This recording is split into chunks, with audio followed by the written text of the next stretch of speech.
Ρομπότ. Οι μηχανές που ζωντανεύουν, που αισθάνονται, που αποκτούν συνείδηση και καμιά φορά επαναστατούν κόντρα στο δημιουργό τους. Ήταν πάντα ένα αγαπημένο θέμα στο σινεμά. Στην πραγματική ζωή όμως είναι μια ατελείωτη πηγή ερωτημάτων. Τι σημαίνει μηχανή και τι σημαίνει άνθρωπος? Είναι δυνατόν μια μηχανή να πράξει ως νοήμων όν? Μοιάζει η ανθρώπινη νοημοσύνη με την τεχνητή νοημοσύνη? Και η συνείδηση είναι και αυτή ένα υποπροϊόν της εξελιγμένης νοημοσύνης? Μπορεί τάχα μια μηχανή να σκεφτεί τον εαυτό της? Η Suzan Schneider, διεθνούς φήμης πανεπιστημιακός, διακεκριμένη φιλόσοφος και συγγραφέας του επιτυχημένου βιβλίου Artificial You, Artificial Intelligence and the Future of the Mind, φιλοξενείται σήμερα στην πλατφόρμα του Athens Science Festival προκειμένου να δώσει απαντήσεις σε αυτά τα κέρια ερωτήματα. Στην ομιλία της με τίτλο «Τεχνητή νοημοσύνη και το μέλλον του νου», η Suzan Schneider θα αναπτύξει τις φιλοσοφικές προεκτάσεις της δημιουργίας νου σε μηχανές, εστιάζοντας κυρίως στις ηθικές και κοινωνικές επιπτώσεις της εν λόγω τεχνολογίας που συχνά τείνουμε να παραβλέπουμε. Διότι όπως φαίνεται οι αποφάσεις που θα πάρουμε στο μέλλον για τις μηχανές θα λένε πολλά για το τι είδους άνθρωποι είμαστε. Τη συζήτηση συντονίζει ο Βασίλης Σταματόπουλος, διδάκτορ βιοιατρικής τεχνολογίας.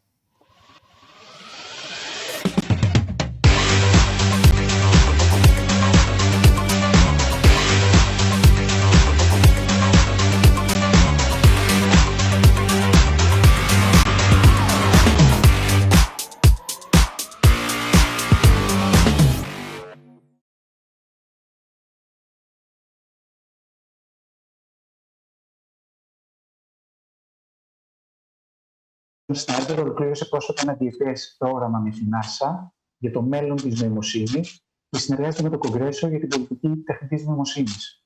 Εμφανίζεται συχνά σε τηλεοπτικές εκπομπές καθώς και σε συνέδρια, γράφει άρθρα γνώμης σε εφημερίδες και διεθνούς εμβέλειας επιστημονικά περιοδικά. Το έργο της έχει γίνει αντικείμενο συζήτησης ευρέως στα μέσα ενημέρωσης αλλά και στην κοινωνία. Στο πρόσφατο βιβλίο της, «Τεχνητή νοημοσύνη και το μέλλον του νου», συζητά τις φιλοσοφικές επιπτώσεις τεχνητής νοημοσύνης και ειδικότερα του σχεδιασμού του νου. Στην ομιλία της, θα συζητήσει τις φιλοσοφικές προεκτάσεις της δημιουργίας νου σε μηχανές, εστιάζοντας στις ηθικές και κοινωνικές επιπτώσεις. Θα μπορούσαν άραγε οι άνθρωποι να συγχωνευτούν με την τεχνητή νοημοσύνη? Είναι η συνείδηση ένα αναπόφευκτο παραπροϊόν της εξελιγμένης νοημοσύνης? Τεχνητή νοημοσύνη και το μέλλον του νου. Professor Schneider, nothing you don't know about yourself. The virtual floor is all yours. Oh, great. Can you hear me okay? Fine. Okay, great. So thank you for the introduction and for having me here today. And I'm very sorry it's not in person. I was looking forward to visiting Athens, of course. So let me go ahead and get started. So today I'll be talking about my recent book called Artificial You, AI and the Future of Your Mind. So I'll begin with an observation that the evolution of the brain was constrained, obviously, by environmental and metabolic demands. But in contrast, artificial intelligence could augment the brain at a rate that's much quicker than biological evolution, at least in principle. I call this new enterprise mind design. Mind design is actually a kind of intelligent design, believe it or not. But we, not some god, purport to be the designers. So what I'll do today is I'll explore the issue of a mind-machine merger. I'm primarily a philosopher, so I'll be looking at the philosophical issues that underlie this discussion in the media, in pop culture and in academia about the possibility of human integration with AI at a radical level. So let's get started. So I want to talk about the very idea of what it means to merge with artificial intelligence. And this has been introduced by transhumanists. So transhumanists believe that humans can overcome their biological limitations through science and technology. And prominent transhumanists include, for example, Elon Musk, Nick Bostrom, who runs the Future of Humanity Institute at Oxford, Ray Kurzweil, and the late Stephen Hawking. Transhumanists tend to adopt a very specific claim about human enhancement and the future of the mind and person. So they start with the idea of an unenhanced human, you and I, and they say that as the technology becomes available, one will have the option of upgrading their brains with cognitive and perceptual and other physical enhancements, so that eventually, as time goes on, they will no longer even be technically human. They'll be what is called post-human. And after the technology gets very good, eventually, could be hundreds of years from now, facilitated by artificial intelligence that becomes super intelligent, smarter than humans in every respect, humans actually become one with their technology. They upload their brains to the cloud. They no longer have biological brains at all, and they become super intelligent. This is presented by transhumanists as a sort of glorious scenario, a sort of heaven on earth, a technophile's guide to immortality. Now, I've long been interested in transhumanism. However, today I'm going to be skeptical of these claims. So in particular, I think there are lots of different ways you might enhance your brain in principle. For example, you could engage in genetic enhancements, or your parents might have selected genetic enhancements for you, for example. But I'm not going to talk about that today. Today, I'm going to be focused instead on one route to enhancement, a radical route in which brain chips are added to the brain, okay? And even as more and more chips are added, your own biological brain is diminished. It's replaced by brain chips. Okay, so I'm going to start with a thought experiment. So this is from my book, Artificial You, AI and the Future of Your Mind. So suppose that it's 2040 and you walk into a center for mind design. Okay, so you're out shopping, and you're at this center and you see a giant menu standing before you. And there are all kinds of enhancements you can buy. So one is called Human Calculate, and it gives you the opportunity to become a mathematical genius just by adding a chip to your brain. Another one's called Zen Garden, and that can make you calmer and more efficient. So instead of having to learn how to meditate and practice over the years, it instantly gives you the ability to control your thoughts using Buddhist principles. And there are lots and lots of brain chips available. So really, you can control your psychology by ordering the kind of chip that you want. Now, suppose as you're standing in line, someone comes up to you and they say, I hear that there are clinical trials right now for a very special enhancement. Basically, it's a bundle of enhancements called Merge, and it allows you to gradually augment and then transfer all of your mental abilities to the cloud, to the internet, over a period of 5 years. So you take a chip, you replace part of your brain, and then you go back to the Center for Mind Design and you add more and more chips until eventually your biological brain no longer exists and your thinking is computed on the cloud, okay? So that seems like a crazy idea, but perhaps the future will go in that direction. I mean, after all, if you think about it, it provides a sense of digital immortality. You could download your consciousness in principle to a robot, for example. So rather than traveling to the US, say you want to go to New York, instead, you exist on the cloud. You could be anywhere at any time. And you're backed up in case of an emergency. So the transhumanists love this idea because it's a sort of route to digital immortality, as well as you could tweak your brain. You could add an incredible layer of computation that you couldn't do to a biological body. So it gives you the possibility of becoming a super intelligent being. All this being said, let me ask you, would you actually enhance your brain in this radical way? Would you bimerge? Well, that's what the book is about. It's about some of the philosophical implications of this question. It's speculative, you know, the idea of merging, but it's becoming increasingly influential. And I think as we think about the future, we shouldn't commit what the historian Michael Best calls the Jetsons fallacy. So think about it like this. When you watch certain science fiction, like the Jetsons, which is an older cartoon, or Star Wars, which I'm sure you've seen, notice that the humans are just like you and I, or the humanoids. They're not enhanced by artificial intelligence. Even in Star Trek, you know, very few of the people in Star Trek are actually enhanced, okay? Now, I think that's not right. I think in the future, AI won't just change the world, it will actually change the human brain itself, as will other technologies like genetics, genetic alterations to make us smarter.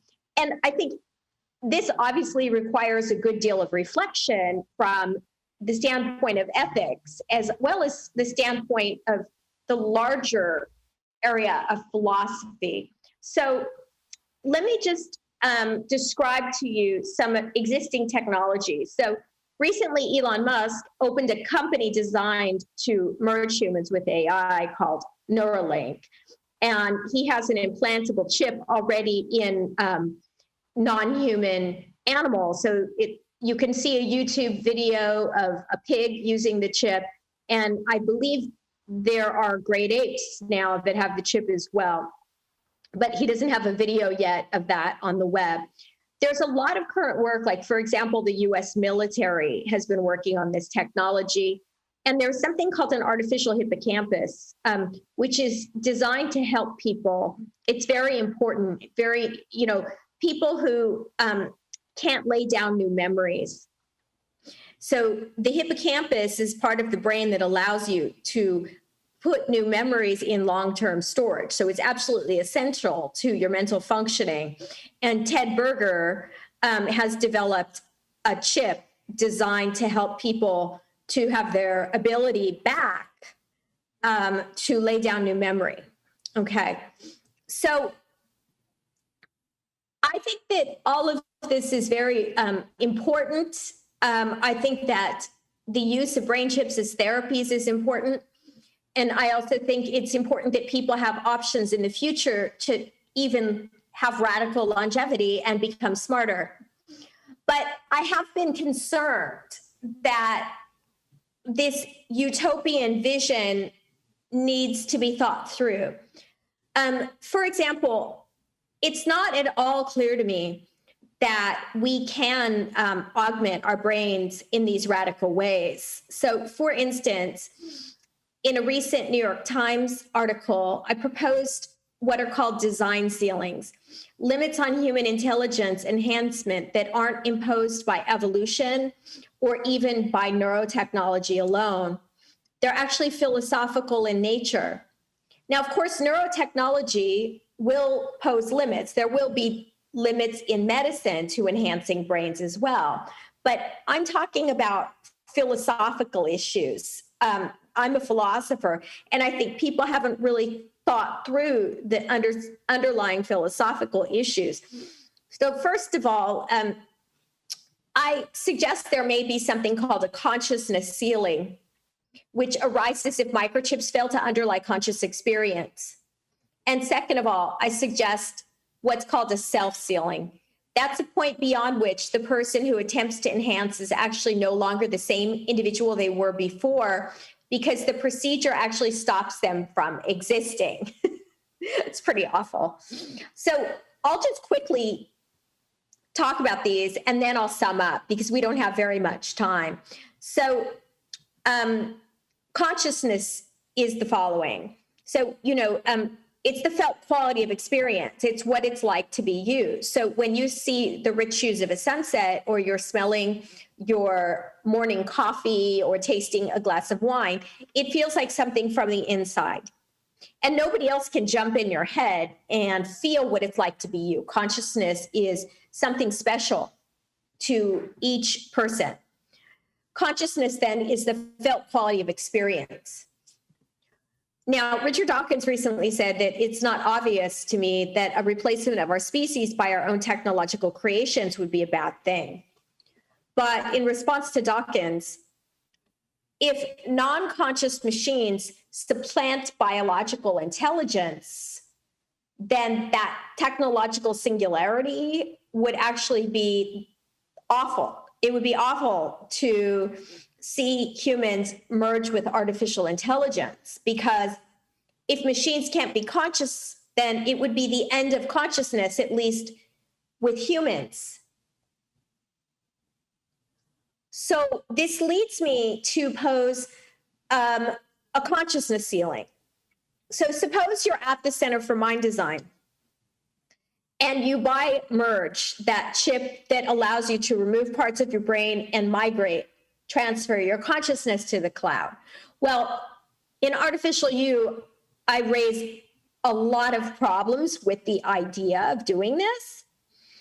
But even if you just want to replace the parts of the brain that underlie conscious experience, this is still a very, very bad thing, possibly, if there's a consciousness ceiling.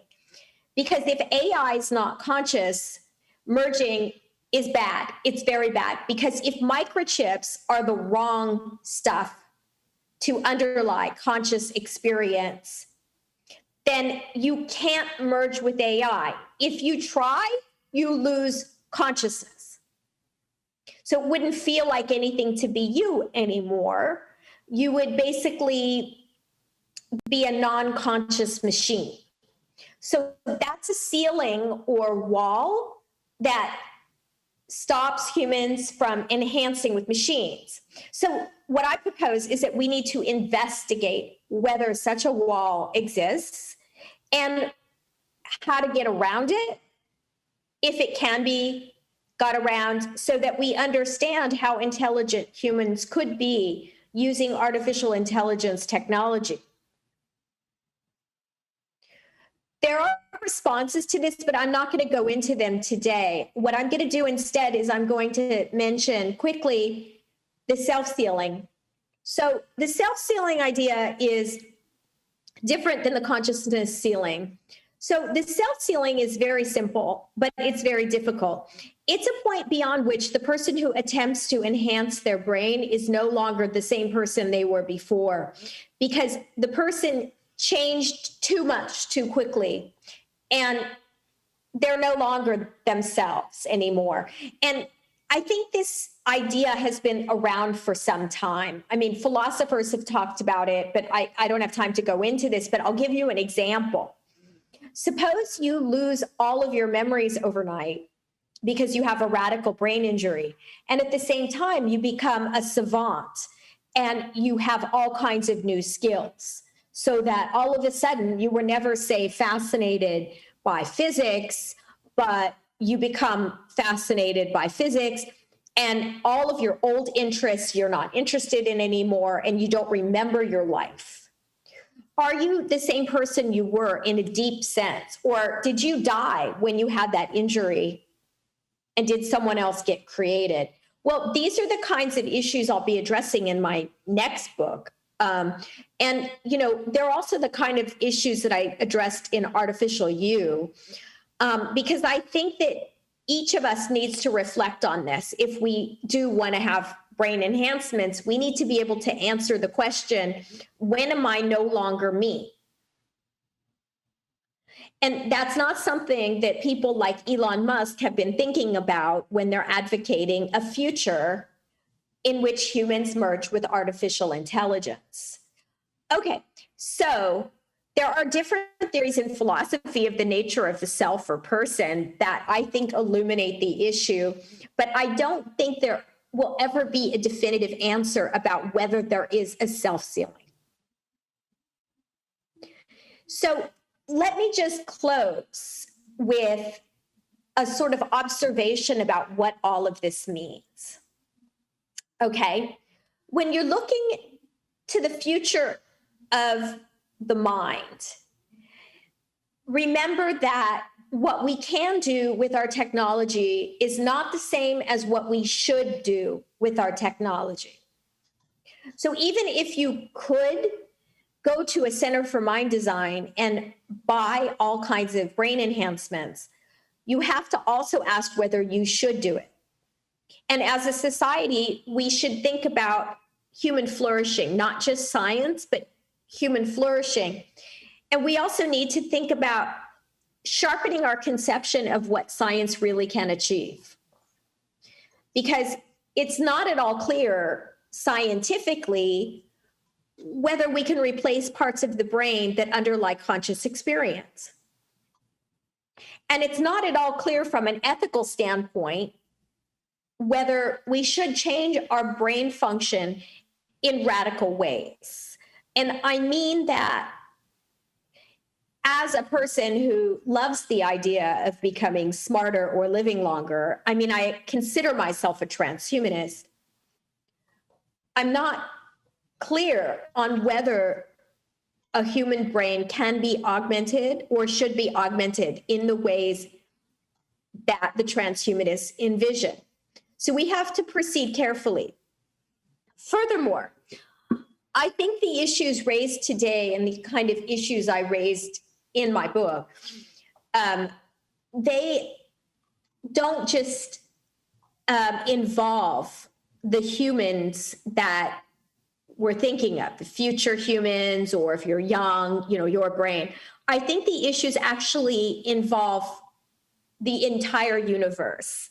So this gets to my work with NASA. I was the NASA chair up until just recently, and now I founded a center at Florida Atlantic University to work on these questions. See, the thing is that the issues about artificial intelligence aren't just issues on Earth. Other civilizations out there, if they really exist, would also be developing brain enhancement capacities, and they would be developing highly intelligent computers.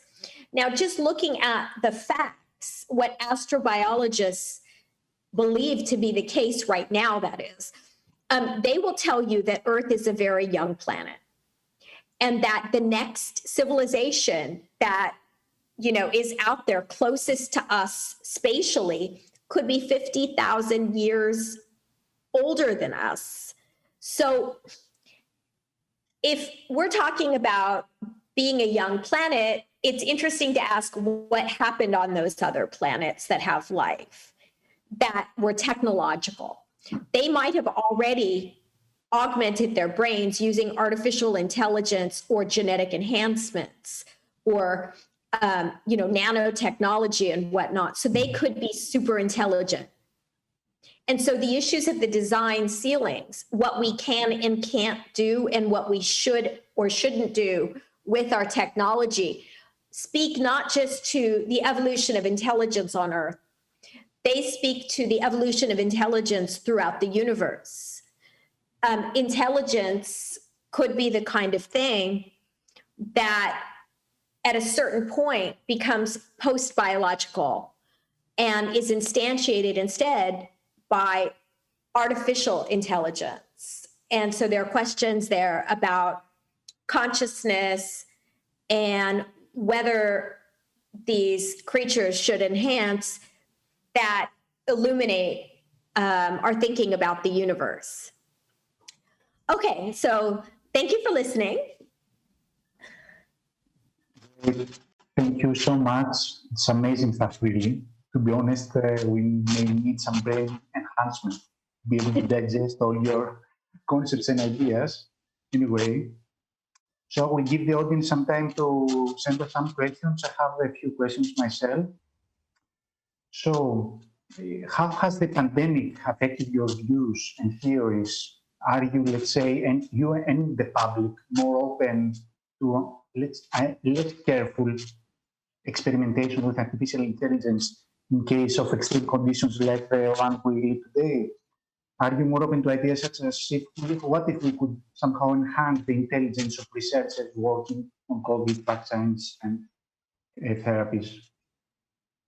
So the pandemic may slow down research in other areas while concentrating our attention on the pandemic. But on the other hand, it sped up the interest in digitizing our lives. So, now we work at home and we are even more dependent on our connection to computers and whatnot. And I would imagine that virtual reality companies would do even better. So, for example, we can appreciate the advantages and disadvantages of a digital conference. I personally would rather be in Greece. I would love to be talking to you. I would love to actually meet you. But perhaps a virtual reality conference where you actually have seamless virtual reality experience is safer. It's better for global warming. And we could still meet. Ray Kurzweil has been talking about these kinds of things for years.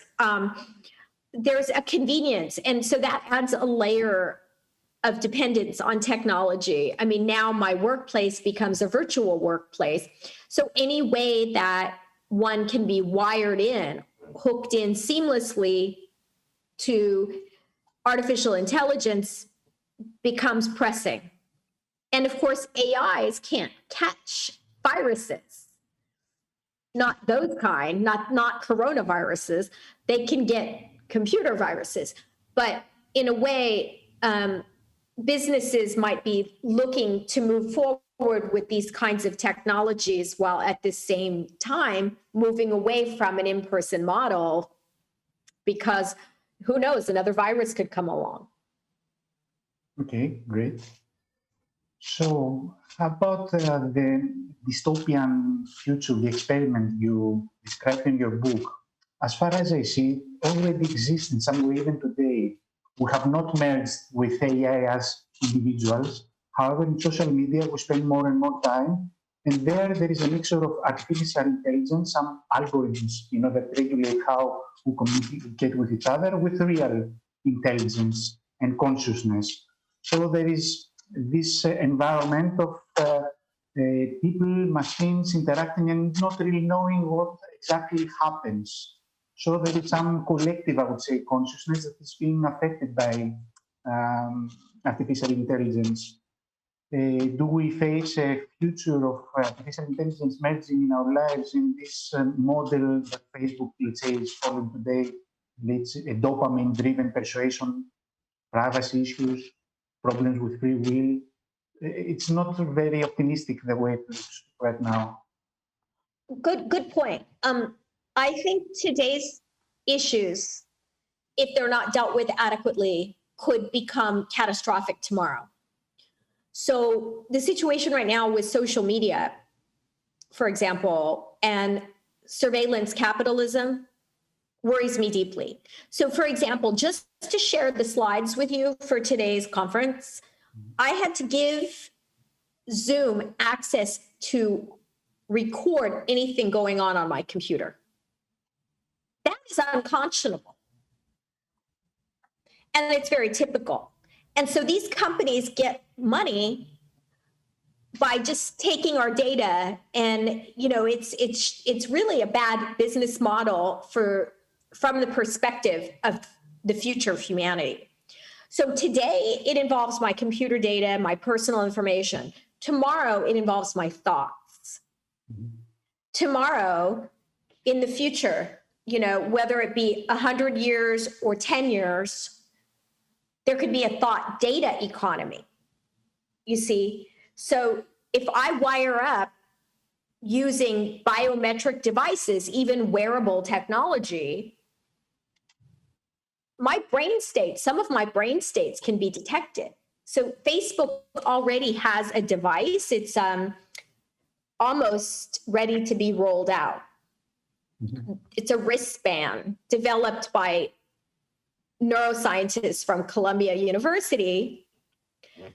And what it does is it detects motion initiation in the brain. And so it gets used in the context of virtual reality to make virtual reality more seamless. All right. And sometimes you're talking about people enhancing their intelligence using artificial intelligence, but it's also the other way around. Sometimes companies are using humans to enhance artificial intelligence if it's not complete. Sometimes we talk to an AI bot and maybe there's some human interaction behind this, but it's also, this is very new, and we have to really, it's knowledge that is missing. We don't really know what's happening. It's not transparent. We need more transparency, I suppose. Right, yeah. So there's this little box you have to check when you're logging on that says, I am not a robot. And there needs to be all kinds of laws that teach us when we're interacting with the robot. So that GPT-3 system, for example, is very good. I mean, it's quite good. And you could, if you're a student, you could turn in a paper based on, GPT-3, what it wrote. Okay. So there needs to be all kinds of laws and protections. And, I think that sometimes people who worry about these issues in AI think that I'm too futuristic. But what I'm saying is that we need to think about the regulations today in terms of where it can head tomorrow, so we write the laws properly. We have a question from the audience, which is very relevant. A twofold question for Dr. Schneider. How dangerous do you think is the fact that the policy-making process seems to be slower than the radical technological changes around us? And also, as a philosopher, how do you think we can solve the problem that there is not enough philosophical and critical voices that we really need when it comes to the actual design of these technological innovations? And do you believe that there are severe psychological barriers that would impair a biological technological measure? AI could displace millions of jobs in the future, damaging growth in developing regions such as Africa. Oh, these are all good questions. Okay, so it's hard for me to hear you. The first part is regarding the slow process of regulation that technology is moving at a faster pace. Yeah, and I agree with that. And I think that's why it's very important to focus our energy and attention on staying on top of things. Now, in terms of technological unemployment, I'm very concerned about that as well. AI and robotics, replace human jobs, and that will continue. And each country needs to decide how to deal with it. There's a debate about whether new markets will just be created by these technologies that require humans. And I think in the short term, of course, but in the very long term, when artificial intelligence outsmarts us, and this could only be 10 years from now, it is possible, and I think likely, that human jobs won't be needed anymore. And each country has to decide how to handle that. There's this idea of something like universal basic income. where the AI companies are taxed and, money goes to the people. I mean, so the logistics of that have to be figured out. And I think that that's going to be the only option. Mm-hmm. So when do you think that there will be the technological singularity? Do you foresee it in the near, let's say, future? I'm not sure there'll be anything like a singularity the way Kurzweil envisioned. It could be that the innovations in different areas like genetics and nanotechnology and artificial intelligence happen at different times. So he sort of thought there would be an inflection point and a big explosion. And he thought that super intelligent AI would solve the world's problems overnight. I'm not so sure things will be that simple.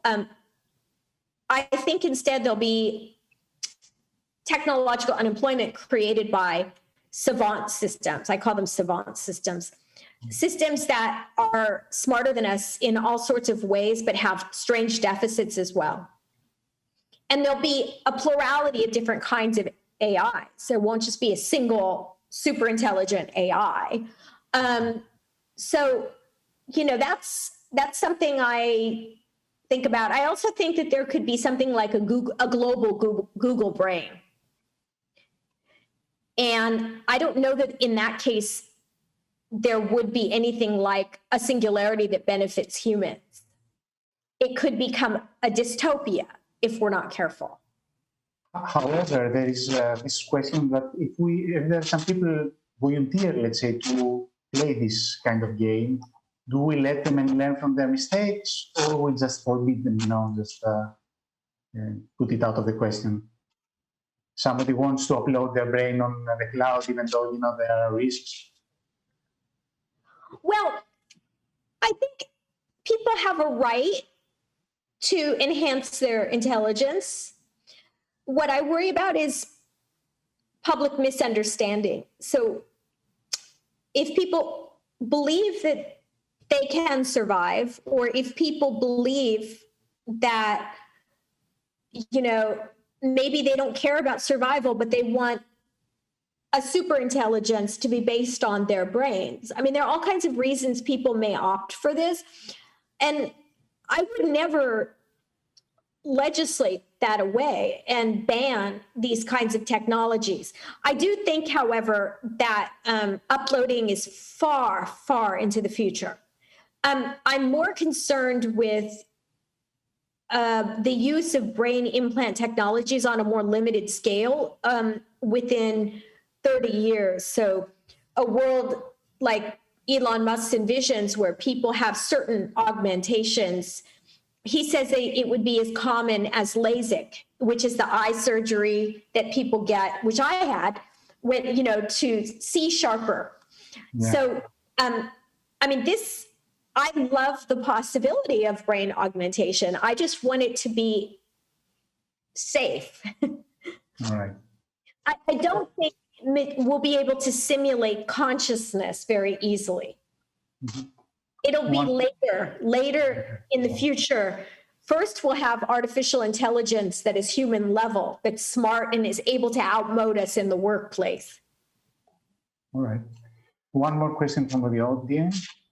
Let's say that now we have come across teaching and learning, remote teaching and learning technologies that are good, or the next best thing, actually means. When they really, really improve, in the future we get a sense of touch, smell, and other senses. Will we really care about meeting each other?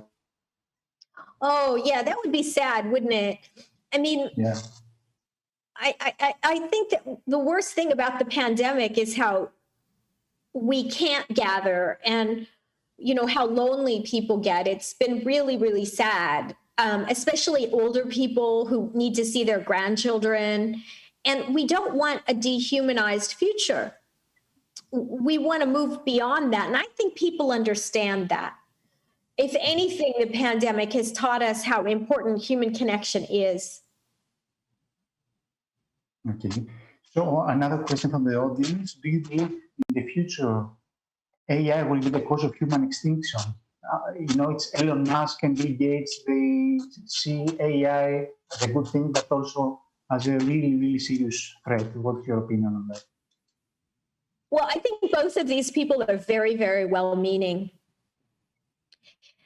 And I think a lot of the advocates of transhumanism or, benevolent, wealthy donors, who were in the AI community or whatnot, they're good. These are good people.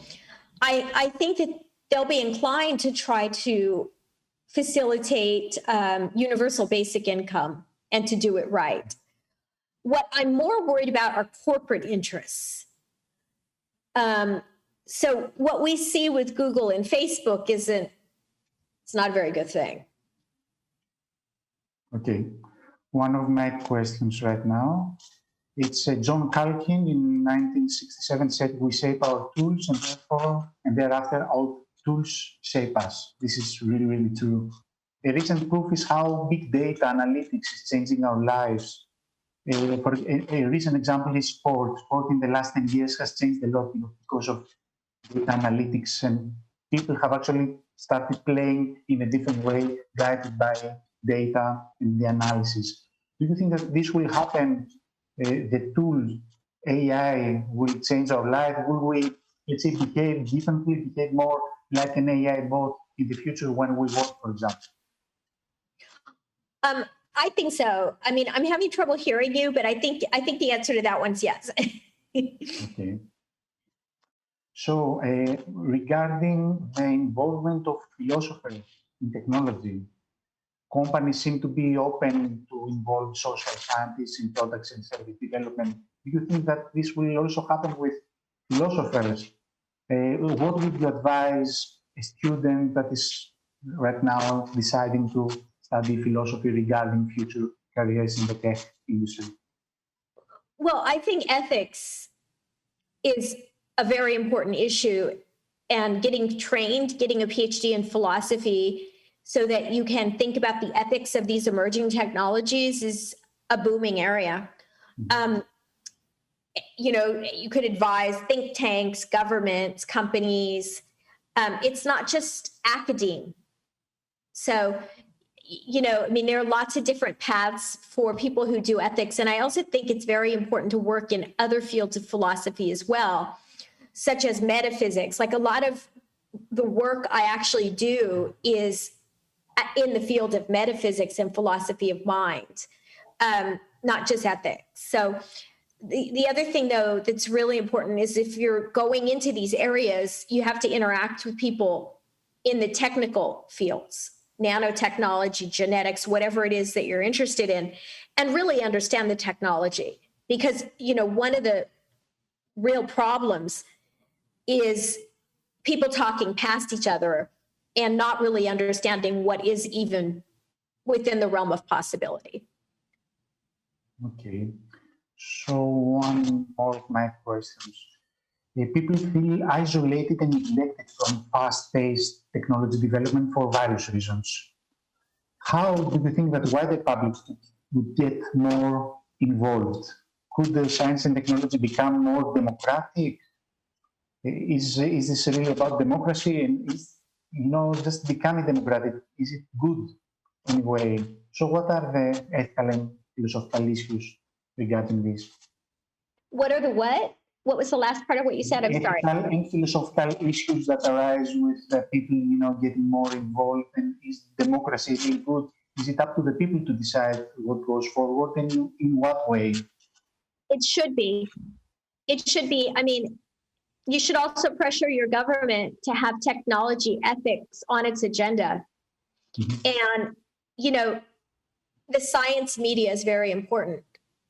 And having a well-educated science media that raises the issues and discusses them in a deep way is really important. So, one of the biggest problems with social media right now is that it forces journalists to create clickbait, to, big science headlines that involve doom and gloom, or crazy claims, and it just makes us unwilling to read the articles because we get so skeptical, and I see that all the time. And I think that's just, the public has to stay educated. So education in the schools, but also encouragement, of our journalists to move beyond the clickbait. So I think, it'd be so important right now to work with government agencies and try to educate people on the future of education. All these things just have to be done, as well as understanding that AI regulations are absolutely crucial for the future of the self and mind. It's so true. One more question from the audience. If there is a quantum computing breakthrough, big data will be child's play.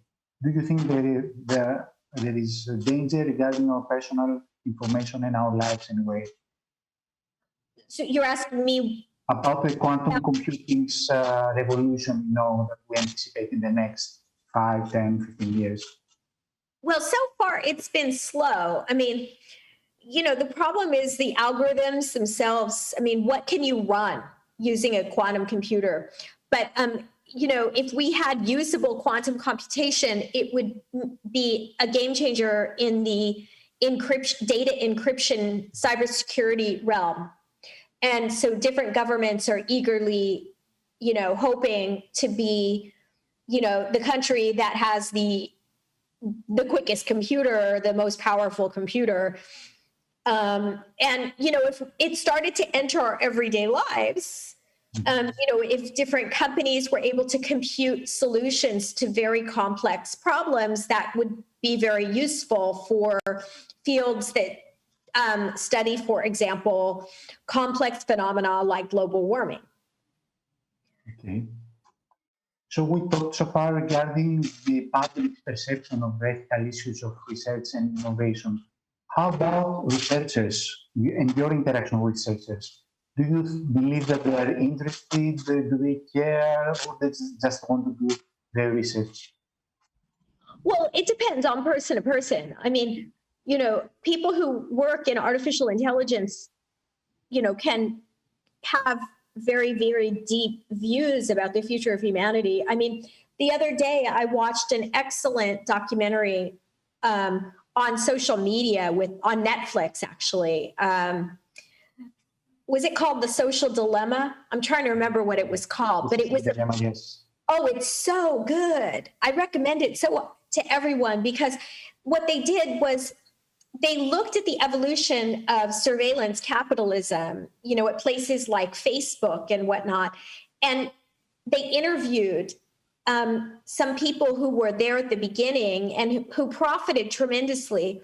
And, some of these people created think tanks to try to remedy the very problems with social media that their technology created. I mean, unforeseen consequences early on with emerging technologies, that happens all the time. And, the scientists who get stuck working with AI research at Facebook, I'm sure they have feelings. Yeah. I mean, it's probably uncomfortable that Facebook, maybe does what it does. Yes. Just the regulation and awareness campaigns can make their life easier, because if they work for an employer that has a different agenda, maybe it's difficult really for employees to just give up their job and just go out and do something else. Or work for somebody else. Work for somebody else. Sometimes employees are more sensitized regarding these issues than employers. But then people want the best people, and when the best people anyway choose their employer, not by the salary standards only, but on ethical issues, maybe that will change the game. Yeah. Yeah, it would also be good to break up these tech monopolies so that they... One last message for 1 minute or so. We'd love to hear from you. Sorry? One last message, that you would like to convey to our audience about the presentation? Listening, and I'm sorry I didn't get to meet you in person. Hopefully, in the future, I will. Thank you very much for your time. Thank you very much for your presentation. Goodbye. My pleasure. Thanks for having me, and thanks for the questions, the wonderful questions.